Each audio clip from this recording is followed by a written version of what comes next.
قرآن فاتحہ بنظرانہ شہدائے کربلا و اسیران شام و کوفہ.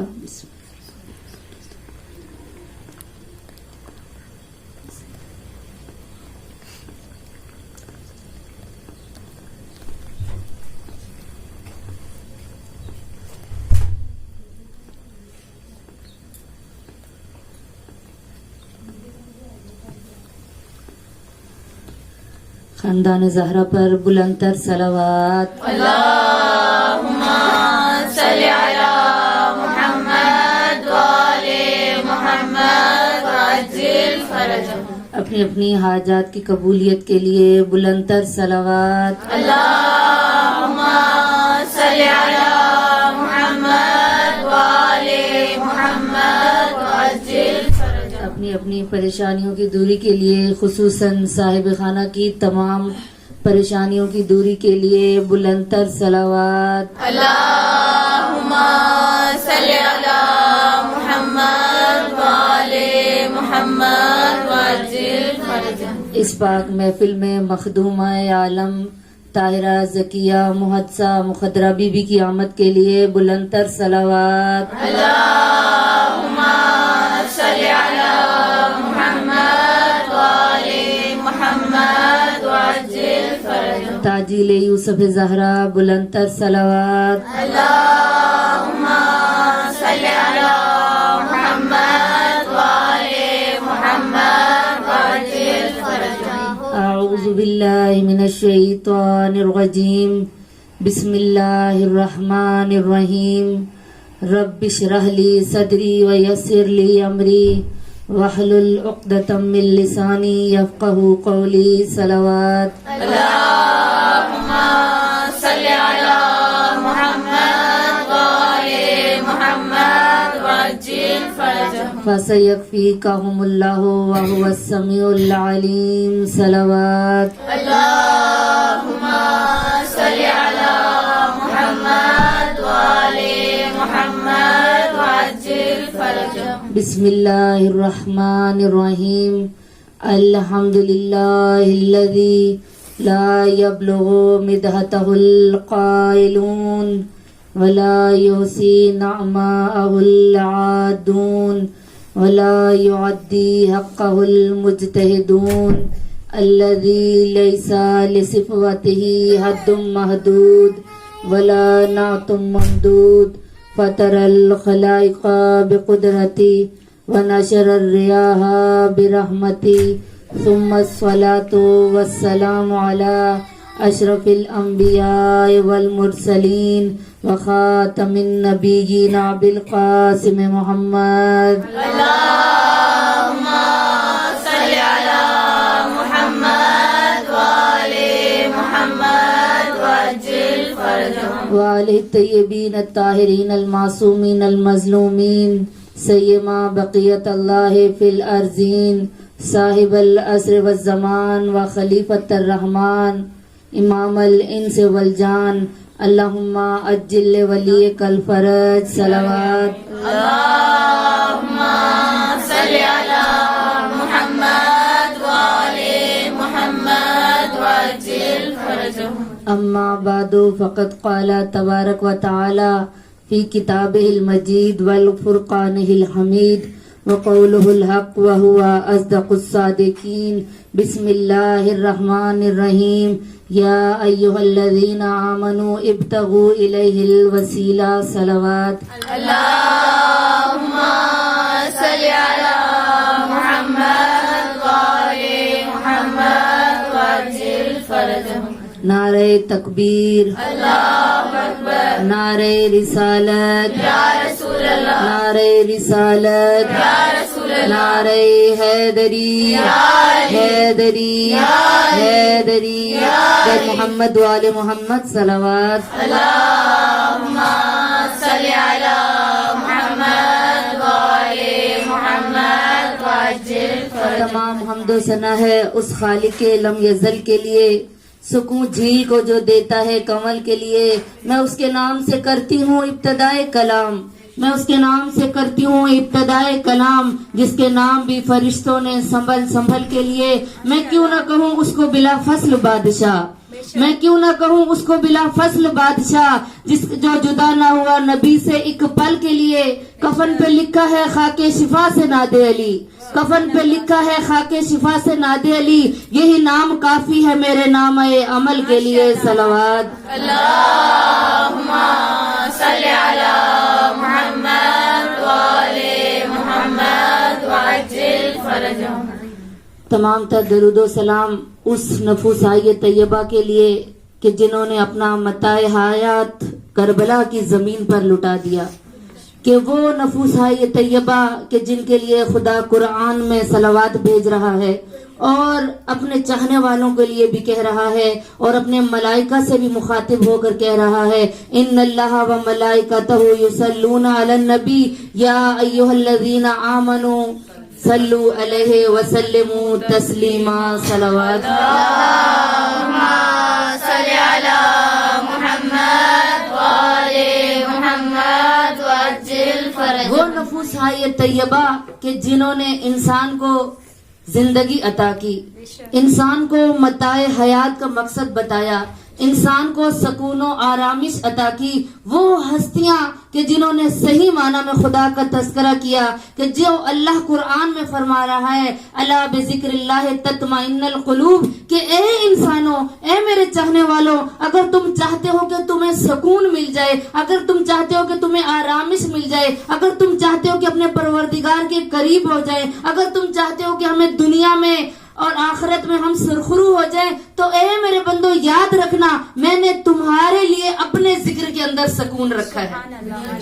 آج دنیا سکون کے تلاش میں حلال کو بھلا بیٹھی، حرام میں مبتلا ہو گئی، حرام کے مبتکر ہو رہے ہیں. جو یہ انسان مرتکب ہو رہا ہے حرام کا، اور پھر کس لیے؟ کہ ہم زندگی سکون سے گزاریں. مومنات، ہم لوگ گھر کیوں بناتے ہیں؟ اس لیے کہ ہم سکون سے رہیں. ہم بچوں کو کیوں پیدا کرتے ہیں؟ تاکہ ہماری زندگی آسانی سے گزر سکے. لیکن اللہ کہہ رہا ہے کہ اے انسان، میں نے تو اس زندگی میں تیرے لیے سکون رکھا ہی نہیں. حدیث قدسی کے الفاظ ہیں، اللہ فرماتا ہے اے بندے، میں نے تو دنیا میں تیرے لیے سکون رکھا نہیں ہے. سکون تو میں نے رکھا ہے آخرت میں، سکون تو میں نے رکھا ہے کہاں پہ؟ جنت الماوا میں تیرے لیے رکھا. میں نے جنت النعیم میں تیرے لیے سکون رکھا ہے. تو دنیا میں سکون تلاش کر رہا ہے. اگر تو دنیا میں آرامش چاہتا ہے، تو چاہے کسی کا بھی ذکر کر، تو گانے سنتا رہے، تو لو لاب کی محفلوں میں بیٹھ، تو دنیا پرست بن جا، تو حب الشہوات بن جا، تو اپنے عقلوں پہ پردہ ڈال لے، لیکن تو جتنی بھی کوشش کر لے گا، اگر تجھے سکون ملے گا تو صرف میرے ذکر میں. کیوں؟ کہا کہ میں نے اپنے ذکر کے اندر یہ چیز رکھی ہے، یہ قوت جاذبہ رکھی ہے، یہ کشش رکھی ہے کہ اے میرے بندے، جب تو میرا ذکر کرتا ہے تو تجھے سکون ملتا ہے. آج دنیا سکون کی تلاش میں ہے. نہ وہ حرام کو دیکھتی ہے، نہ وہ رات کو دیکھتے ہیں، نہ ہم دن کو دیکھتے ہیں. یہ دنیا ہے کیا چیز کہ جس کو صاحب نہج البلاغہ امیر کائنات نے 3 دفعہ طلاق دی اور کہا اے دنیا میرے قریب نہ آنا، میں نے تجھے 3 دفعہ طلاق دی ہے. آئیے آج ذرا تھوڑا سا مطالعہ کریں گے، غور و فکر کریں گے، کیونکہ صاحبان علم قاہران کا مجمع ہے، تو اس لیے میں نے اس موضوع کا انتخاب کیا ہے کہ ہم دیکھیں تو صحیح یہ دنیا کیا ہے جس میں میں اور آپ ڈوبے ہوئے ہیں، جس کی گہرائی میں میں اور آپ جا رہے ہیں. یہ ایک ایسا عمیق سمندر ہے کہ جتنا غوطہ زن ہم ہوتے جائیں گے اتنا ہم اپنے پروردگار سے غافل ہو جائیں گے. اب دیکھیے دنیا ہے کیا کہ ایک دن جناب موسیٰ نبی، اللہ کے نبی جا رہے ہیں تو دیکھا کہ ایک بوڑھی خاتون ہے جس کی کمر خمیدہ ہے، کمر جھکی ہوئی ہے، لیکن اس کے ایک ہاتھ پر مہندی لگی ہے اور دوسرے ہاتھ پر لال رنگ کا خون ہے. خون سے اس کا ایک ہاتھ رنگین ہے اور لال رنگ کی اس نے شال اوڑی ہوئی ہے اور چادر کی ہوئی ہے. جناب عیسیٰ اس کے پاس گئے، کہا تو کون ہے؟ کہا میں دنیا ہوں. کہا میں دنیا ہوں. کہا تیری کمر خمیدہ ہے، کتنے سال تو نے گزار لیے؟ کہا دنیا میں دنیا ہوں، لوگ مجھ میں زندگی بسر کرتے ہیں. کہا کس طرح؟ کہا لوگ غافل ہیں، ان کی عقلوں پہ پردہ پڑ چکا ہے. اب اللہ کے نبی کہہ رہے ہیں، کہا اے نبی خدا، لوگوں کو میں نے دھوکے میں رکھا ہے. یہ حدیث کے الفاظ ہیں. کہا لوگوں کو میں نے دھوکے میں رکھا ہوا ہے، میں بوڑھی ہو چکی ہوں، میری کمر خمیدہ ہو چکی ہے، یہ جو میرے ہاتھ پہ مہندی لگی ہے یہ کیا ہے؟ خوبصورتی ہے. یہ دنیا کی خوبصورتی ہے کہ لوگ میری طرف کھینچے چلے آتے ہیں. میرے اندر اللہ نے کشش رکھی ہے, میرے طرف یہ لوگ کھینچے چلے آتے ہیں. اور جو دوسرے ہاتھ پر یہ جو خون دیکھ رہے ہو, اے نبی خدا, یہ خون کیا ہے؟ میں دنیا کو فریب میں رکھتی ہوں, میں لوگوں کو فریب میں رکھتی ہوں. میں نے لوگوں کو غافل کیا ہوا ہے پروردگار سے. یہ کیا ہے؟ میں لوگوں کو دھوکہ دیتی ہوں اور میں لوگوں کو قتل کرتی ہوں. میں آپس میں ان لوگوں کی لڑائی کرواتی ہوں, میں ان سے حرام کام کرواتی ہوں اور یہ حرام کرتے چلے آتے ہیں. یہ اپنے پروردگار کو بھول گئے. کہا پھر بھی کیا تیرا اس دنیا سے جانے کو دل نہیں کرتا؟ کہا اللہ نے مجھے خوبصورت اتنا بنایا ہے, میرے اندر یہ قوت رکھی ہے کہ لوگ میری طرف کھینچے چلے آتے ہیں.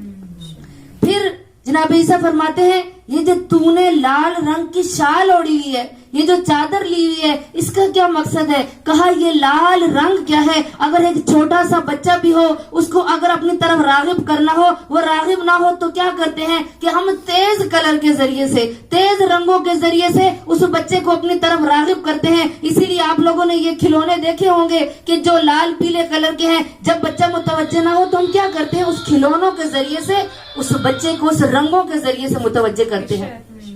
آج یہ کلر جو بچوں کو کلر کروائے جاتے ہیں اسکول میں, ڈیزائننگ پرنٹنگ کروائی جاتی ہے, کیوں؟ کیونکہ بچے کلر کے ذریعے سیکھتا ہے. کہ یہ لال رنگ کی جو میں نے چادر لی, یہ ایسے ہی ہے کہ یہ لوگ میرے طرف کھینچتے چلے آ جاتے ہیں. پھر جناب عیسیٰ نے فرمایا تو کیا تو اس دنیا سے جانا نہیں چاہتی؟ کیا تیرے کو موت نہیں ہے؟ کہا مجھے موت اس وقت آئے گی کہ جب تمام کائنات ختم ہو جائے گی. اے نبی خدا, اس لوگوں کو, تمام کائنات کو میں نے اپنے پیچھے لگایا ہوا ہے. یہ جو میں بوڑھی ہو چکی ہوں, لیکن میں اس دنیا سے نہیں جانا چاہتی, میں یہ زندگی کھونا نہیں چاہتی. کیوں؟ کیونکہ اللہ نے مجھے خلق کیا ہے, اور اللہ نے مجھے خلق کرنے کے بعد اتنی قوت دی ہے, اتنی طاقت دی ہے کہ یہ لوگ میری طرف کھینچے چلے آتے ہیں. اور یہ دنیا کچھ نہیں ہے.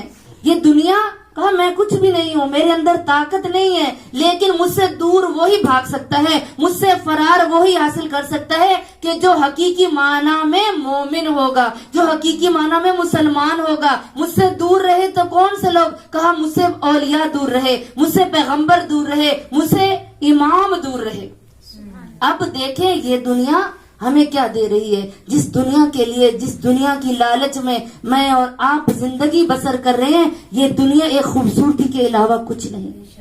کہ یہ ایک ایسی گیند ہے, کہ ایک ایسی بال ہے جس انسان نے چاہا اس کو کک لگائی, دھکا دیا تاکہ یہ آگے چلے جائے. ہر ایک نے اپنے طریقے سے اس کو استعمال کیا ہے. یہ دنیا کچھ نہیں ہے, یہ سوائے خوبصورتی کے, یہ لو لعاب کے کچھ نہیں ہے. اور یہ دنیا کہ جس کے اندر اللہ نے ہمارے لیے سکون نہیں رکھا, سکون نہیں رکھا, لیکن ہم اس دنیا کے پیچھے ہیں, اس دنیا کی تلاش میں ہیں کہ تاکہ اولاد ہو, تاکہ دنیا والے کچھ نہ کہیں. ہم معاشرے میں آ کر, اپنی اس سوسائٹی میں آ کر, اس دنیا میں اتنے غرق ہو گئے ہیں کہ ہم اپنے پروردگار کو بھول گئے ہیں. کہ وہ پروردگار کہ جو قرآن میں کہہ رہے ہیں میرے بندو, اگر میرے قریب آنا ہے, میرا قرب چاہتے ہو, اگر وسیلۃ النجات چاہتے ہو تو کیا کرو؟ ابتغوا الیہ الوسیلہ.